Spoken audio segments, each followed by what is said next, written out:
Welcome. I'm glad you're here with me today. I want to sort of start a new series on how it's good to be gathered together, and I'm going to look over this over the next 4 weeks. I don't know if you found that sometimes life can be complicated. Have you found sometimes life can actually be a little bit hard and a bit confusing? And wouldn't it be great if you, like me, find life sometimes is like that? To know there's a place you can go where you can be lifted and encouraged. Well, today, as I say, I'm starting this 4-week series. My name is Andy, and I'm the pastor here at Community Church Longton. So if you're listening here today, you're already heading in the right direction. I want to begin by asking you a question. What do you know about solitary confinement? Yeah, that's right. You heard me right. What do you know about solitary confinement? Interestingly, solitary confinement is often used in prisoners' discipline, isn't it? When they're unruly or dangerous, they sort of get locked further away. And in studies covering the effects of solitary confinement back in 2020, there was an article published that said, if you deprive normal humans of interaction and segregate prisoners, they suffer from mental health problems, including anxiety, panic, insomnia, paranoia, aggression, and depression.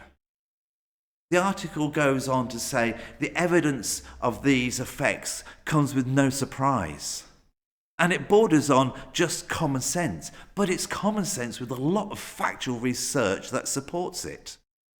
So much of what we do and who we are is rooted into social context. Let me say that again. Much of what we do and who we are is rooted into a social context. You don't need factual research to understand the adverse effect of being alone and how severe that is. Just look over the last 12, 18 months and the lockdown period of COVID-19. Think about that for a moment. How have you felt? We've used lockdown to stop the spread of a virus. We use solitary confinement to discipline criminals. With that in mind, I ask, why have so many of us willingly chosen to live lives of isolation? We've created our own lockdown. We've cut others out of our lives. We've kept others away. What is it that we're missing in doing this? So much of what we do and who we are is rooted into this social context that we're in. Who are we apart from these things? I wonder, mentally, physically, emotionally, spiritually, what benefits are we missing out from when we isolate ourselves? Over the next 4 weeks, I hope to address some of these questions and look at some of these points. But I believe that gathering together is powerful. And actually, more important than just being powerful, it's important because it is biblical. I believe one of the most important reasons we gather together is to encourage one another together. It's great doing things online. It's been great doing Zoom, but coming together is really important. Encouraging one another is the thing that we all need from time to time. We all need it, don't we? And I'm sure some of us listening right now desperately need it. The writer to the Hebrews put it this way. In Hebrews 10, verses 24 to 25. Let us consider how we may spur one another on towards love and good deeds, not giving up meeting together as some are in the habit of doing, but encouraging one another, and all the more as you see the day approaching. You may have noticed from the passage that we've just read, the way we encourage one another and spur one another on to love and good deeds is by gathering together. Have you tried to encourage yourself when you're alone? It's difficult, isn't it? Some may say this is like self-talk, building yourself up, or positive thinking. And there is a natural place for that when you don't have access to others. But something profoundly transformative and powerful about being in a group, committed together and encouraging one another and going for a common goal. We saw that clearly over the last year when millions signed up to volunteer for the NHS. They helped one another in the local community. I remember when I lived in Leeds a number of years ago, we went to a fairly big church there, and we went to a family camp, and there was thousands of people at this family camp, a Bible week, and we were, as a church, responsible for the catering. Now, we didn't cater for everybody, but just for those who wanted to come. And our cafe was really successful. It was so successful, we actually ran out of food, and we had to go and buy more food in. But one of the things that really was good was how we encouraged one another, how we spurred one another on. As we're taking hot food out of the ovens and taking it through to the counter to be served, one of the things that we'd say is coming through with hot. And it was just this spurring one another on. So I want to talk a bit more about spurring one another on. What does it actually mean to spur one another towards love and good deeds? First, let's look at this word spur.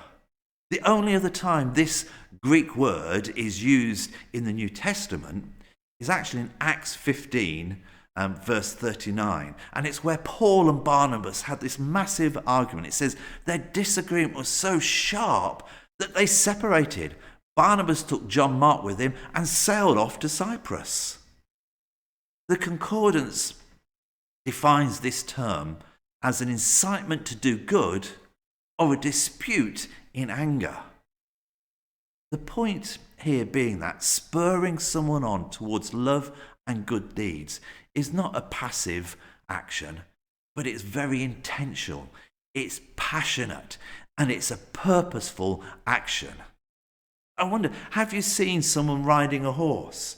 And they sort of dig their heels in, don't they, into the side of the horse to get the horse going. You know, in the old cowboy films, the cowboy wore those great big spurs and dug them in the horse to get the horses going. That's the idea of this passage. And I think we can all agree there are times in our lives when we need that little extra help to get moving. I know I do. We all need a good spurring from time to time, don't we? As believers, we need to move more to a Christ-centered way. That Jesus is the center. We also need to help one another to avoid that stagnant life of faith and being isolated. It can be far too easy to grow complacent and disillusioned in life in a 21st century. It's easy to get discouraged, and it's too dangerous to journey alone. Let me say that again. It's easy to get discouraged, and it's too dangerous to journey alone. But my encouragement to you is don't give up. Life is a marathon, not a 100-meter dash. And there'll be long stretches of relative ease and enjoyment followed by adversity, despair, moments of feeling like you just want to give up. And this race of life is long enough that this cycle is going to repeat itself over and over again. Even for those who have faith in Jesus, we are not immune to the pitfalls of life. In fact, some would go as far to say that believers should expect more difficulties, not less. And as you're listening now, you may be going through a really hard time. And I would say to you, don't give up. You're not alone. I'm thankful that you are listening today because you can hear this. King David knew a thing or two about adversity, and he reminds us in Psalm 30, verse 5. It says, "For his anger lasts a moment, but his favour lasts a lifetime. Weeping lasts through the night, but joy comes in the morning. One of the reasons we gather together is to encourage those who are hurting to keep pressing on. Together we remember there is light at the end of the tunnel. Our passage from Hebrews says that some have made it a habit not meeting together. And I know perhaps you understand the whole idea of habits and what they are. The question is, how many days does it take to make a habit? Now, one popular method to building habits says there's a 21-90 rule.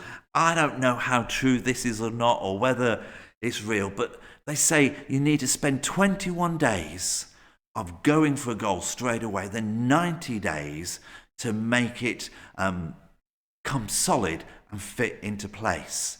So that takes quite a long time to form a habit. But once you've established the habit, you continue in it and you keep going forward. But how many days did it take to break a habit?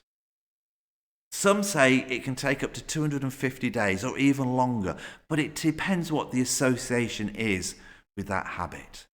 So let's take this step a bit further today. The word translated habit here is the word ethos in the original language. It also means custom or right, and it sounds an awfully lot like our English words, and that's obvious because that's where our English words come from. Ethos has that distinguishing character, the moral nature, a guiding principle of a person or a group according to Webster's dictionary. What Hebrews is trying to say to us is some have made it a custom, and it's them who are neglecting to meet together. It's so easy to make it a custom, isn't it? Just to stop gathering together. And especially over this time through COVID-19, it's been easy to stay at home, switch on Zoom and watch church in your pajamas. What a custom. I'm really pleased that anyone who's listening now is awake and listening with me. But it's so easy to make a custom of not coming and not gathering together as a church. I believe one of our defining characteristics is that we regularly meet together. I know that has been extremely difficult during this time of COVID-19. And there are many reasons why we come together. And we're going to explore some of these in the coming weeks. But I want to make something really clear here. Fellowship is not about a cup of coffee and biscuits after the meeting and a quick chat. Fellowship is a feeling of friendship. It's that feeling we get then when we're talking or doing something together and we're sharing our experiences. The fellowship that we talk about in an authentic church is the fellowship created by the Holy Spirit. It's sustained by the Holy Spirit and it's directed by the Holy Spirit. This is what fellowship is in an authentic church. And it stops little groups from developing. It stops people from being exclusive. In fact, fellowship is extremely inclusive. It brings and includes everyone in. So if you see a group talking, fellowship means inviting others in to join that group and talk. Yet for all the benefits we receive in fellowship, there's something much deeper. We gather together because that is who we are. When adversity comes to our doorstep, when things don't go our way, when we're confused, frustrated and angry, we need to join together in fellowship. We need to spur one another on towards love and good deeds because it is who we are. It is what we do. It is our DNA as an authentic church. And we need to do this more and not less. Let me ask you something. I want you to use your imagination now, so you might want to close your eyes and imagine. Imagine you've spent the whole of your life thinking you're an antelope, dancing around in the fields, and one day that you learn you are a lion. Wouldn't you want to start living and doing all the things the lion does? You'd want to learn about the life of a lion. And as you learn, you would be responsible to think that you are more like a lion, and you'd look more like a lion, you sound and smell more like a lion, and you're not like an antelope at all. Wouldn't it be weird to see the lion going back to the antelope life after tasting the adventures of being a lion and knowing how to roar deeply? Isn't it also weird to see Christians behave in ways that seem contrary to their nature? Isn't it responsible to think, as a person grows deeper in their faith and their understanding of Jesus and his bride, the church, that they would want to spend more time with others who believe the same?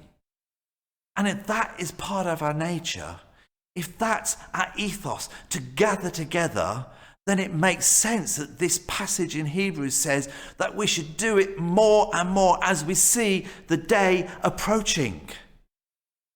I think most of us here today would agree we need more encouragement, not less. Anybody listening want less encouragement?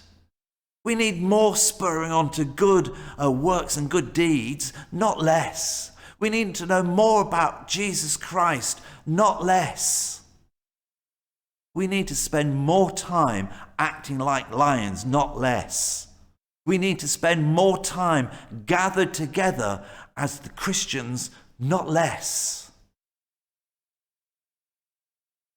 As we come to our end of our time now, I want to share a few verses from Matthew 24. In this chapter, Jesus talks about the end times, and I want to look specifically at verses 10 to 13.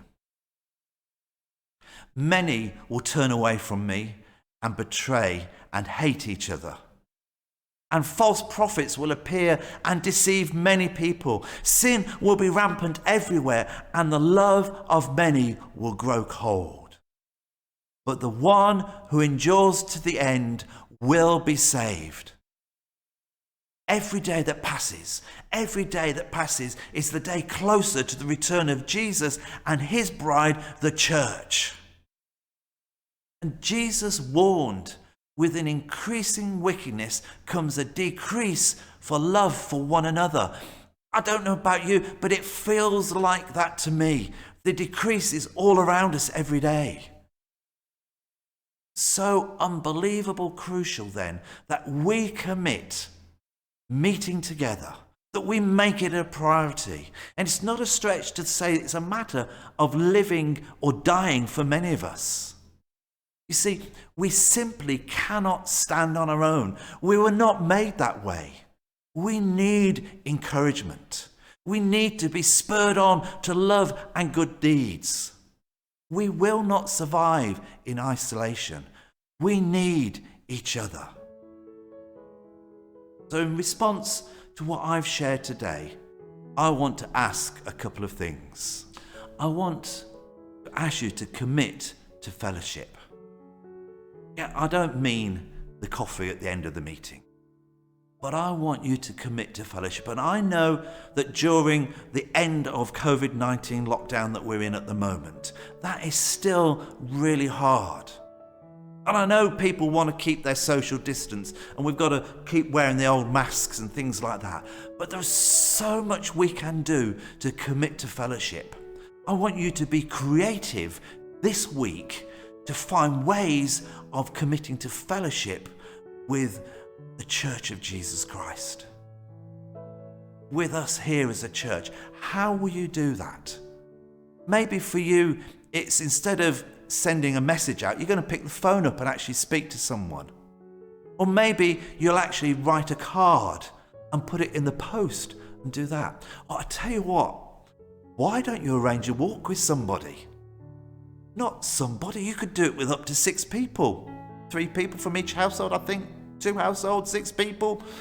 Don't go on the rules by me, check the rules yourself. But you can get a small group and you can go for a walk.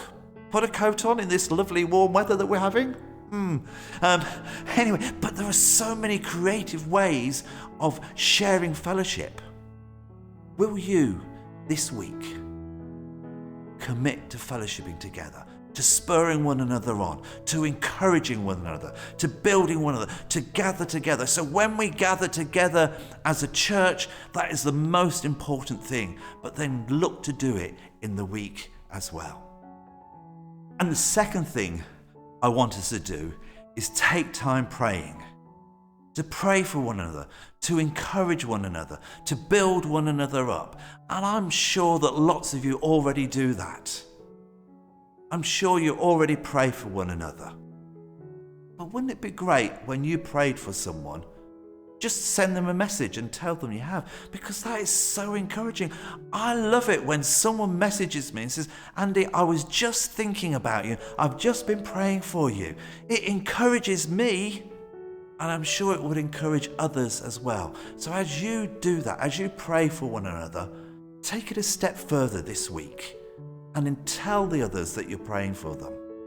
I believe one of the most important reasons why we need to gather together as a church, and at this point, gathering together in a COVID-safe way, is to encourage one another and build one another up. I believe that we should be, as a church, making this our priority. That we come together in a COVID-safe way and we gather together and build one another up. Thanks for being with me, and I pray that God will really bless you. Have a really exciting week.